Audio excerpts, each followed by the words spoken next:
The long and the short of cliches.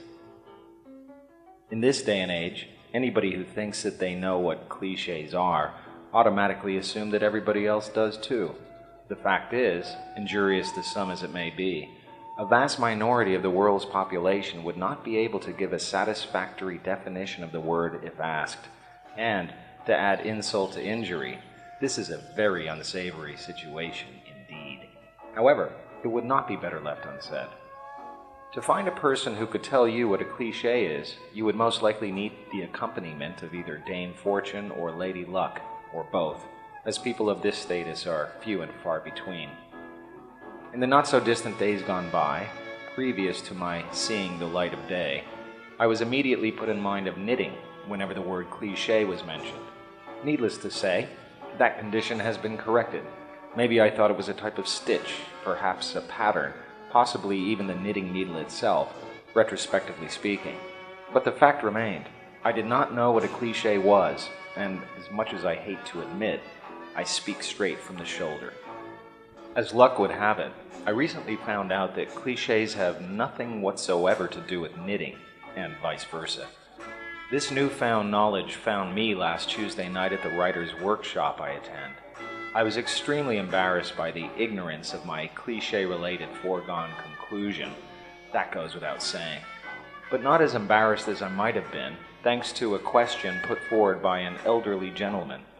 Rabbit hutches were the main topic for discussion when the aforementioned man asked what a rabbit hutch was exactly.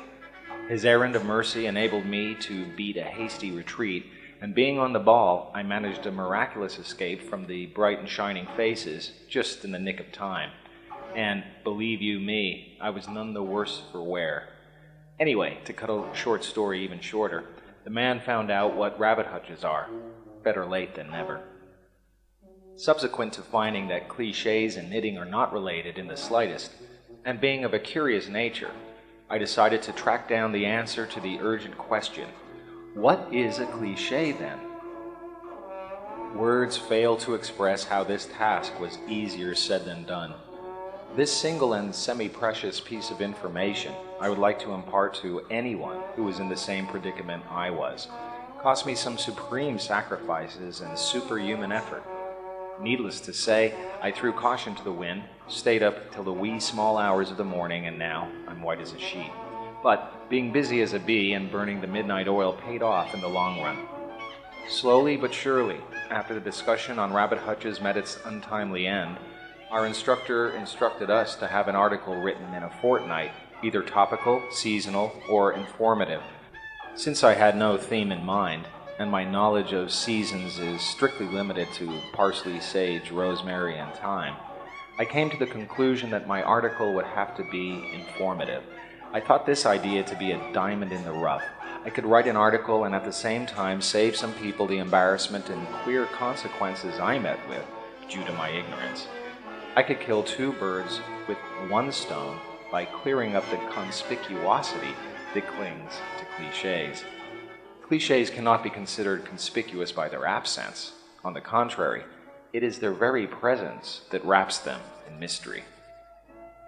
As you might have guessed, the first place I looked for the answer was in the dictionary. Because I did not know the correct spelling of the word, I was immediately confronted with a problem. I asked the nearest person to me at the time, an ex-priest, how to spell cliché. He said, K-L-E-E-S-H-A-Y. Do you agree? I agreed to disagree and thought I'd push my luck further. You don't happen to know what a cliché is, do you, ex-father? Indeed I do, my ex-son, he said. It's a type of dish, rather like a soufflé. I put his information to the acid test and checked it out in my dictionary. The closest word it had was cliché, which is a small suburban area in Scotland. I could see that I was not coming along in leaps and bounds in my investigation. I thanked the ex-priest who told me to cease in my untiring efforts as all work and no play makes Jack a dull boy. I told him my name was not Jack.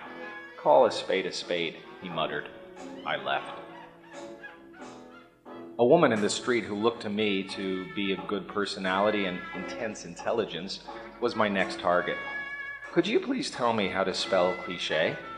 Do you mean cliché as in the impression made by a die in any soft metal, or an electrotype or stereotype plate? Her French accent confused me, and I admitted to being acluistic. No matter, she said, rather Frenchly. It is spelt C-L-I-C-H-E. Buenos dias, I said, and went off to consult my common or garden variety type dictionary. After finding that the lady was perfectly correct, I turned green with envy, but felt hale and hearty because my hectic weekend was over. It was a festive occasion indeed. There was, of course, a skeleton in the closet, as it were. Cliché had yet another completely different meaning. The book I was researching called it, amongst other things, stereotyped or hackneyed saying or phrase. For example, thick as a brick. Adjectives, cliche-ridden, cliched.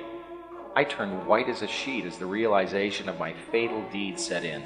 I figured I'd have to turn over a new leaf, start afresh, begin anew, and all that jazz. It seemed I failed with flying colors, so pouring a long, stiff drink, I drowned my sorrows. But, like all happy endings, there was light at the end of the tunnel. The book loaned me the legend. Cliches tend to interfere with good writing. However, there was an although. The although was this: they should be employed if ultimately necessary. Those words made me happy as Larry. Last but not least, here's some food for thought. A famous writer once said something similar to this. The difference between the correct word and a word that will do is the difference between lightning and a lightning bug. I believe it was the late and great Mark Twain who bestowed us with these wise words. Or, on second thoughts, was it Samuel Longhorn Clemens? I'll have to investigate this further, but no matter who said it, I'm sticking to it till the bitter end. The bitter end.